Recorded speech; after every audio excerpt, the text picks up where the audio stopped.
পহেলা মে ক্যালেন্ডারের পাতায় লাল রঙে লেখা একটি ছুটির দিন। যে দিনটি বিশ্বজুড়ে পালন করা হয় শ্রমজীবী মানুষের অধিকার আদায়ের রক্তঝরা দিন হিসেবে। রাজপথে উৎসবের মিছিল, সভা, সেমিনার আর নেতাদের ভাষণে মুখর চারপাশ।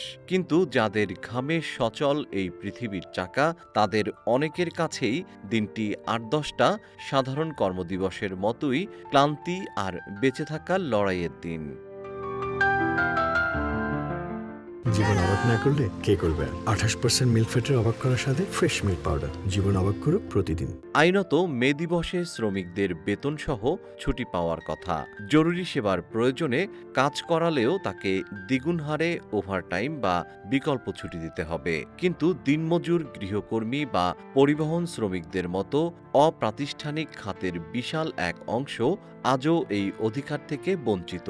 সচেতনতার অভাব এবং আইনের প্রয়োগ না থাকায় উৎসবের দিনও তাদের ঘাম ঝরাতে হয়।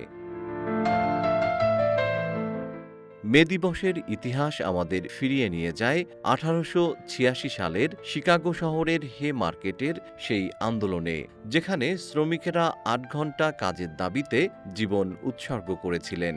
সেই আত্মত্যাগ আজও শ্রমিক অধিকারের প্রতীক হয়ে আছে। কিন্তু বাস্তবে দেখা যায় বাংলাদেশসহ অনেক উন্নয়নশীল দেশে এখনও শ্রমঘণ্টা, ওভারটাইম, ন্যায্য মজুরি ও নিরাপদ কর্মপরিবেশ নিশ্চিত করা সম্ভব হয়নি।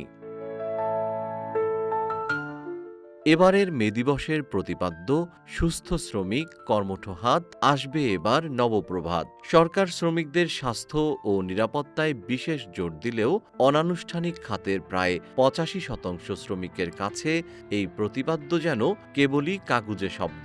সুস্থ থাকার অধিকার যেন তাদের জন্য বিলাসিতা, কারণ তাদের হাত না চললে স্তব্ধ হয়ে যায় জীবিকা।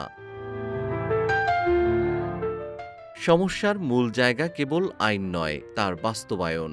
শ্রম আইন থাকলেও প্রয়োগে দুর্বলতা, তদারকির অভাব এবং কখনো রাজনৈতিক প্রভাব, এসব কারণে শ্রমিকের অধিকার বারবার প্রশ্নবিদ্ধ হয়। পাশাপাশি শ্রমিক সংগঠনগুলোর স্বাধীনতা ও কার্যকর ভূমিকা নিশ্চিত না হলে তাদের কণ্ঠস্বরও শক্তিশালী হয়ে উঠতে পারে না। বিশেষজ্ঞদের মতে পহেলা মে তাই শুধু উদযাপনের দিন নয়, এটি আত্মসমালোচনারও দিন। আমরা কতটা শ্রমিক বান্ধব সমাজ গড়তে পেরেছি সেই প্রশ্নের মুখোমুখি হওয়ার দিন। যদি প্রতিবছর একই প্রতিশ্রুতির পুনরাবৃত্তি হয় কিন্তু বাস্তব পরিবর্তন না আসে, তবে এই দিবসের তাৎপর্য ক্রমেই ফিকে হয়ে যাবে। জিএম শিহাব, রূপালী বাংলাদেশ।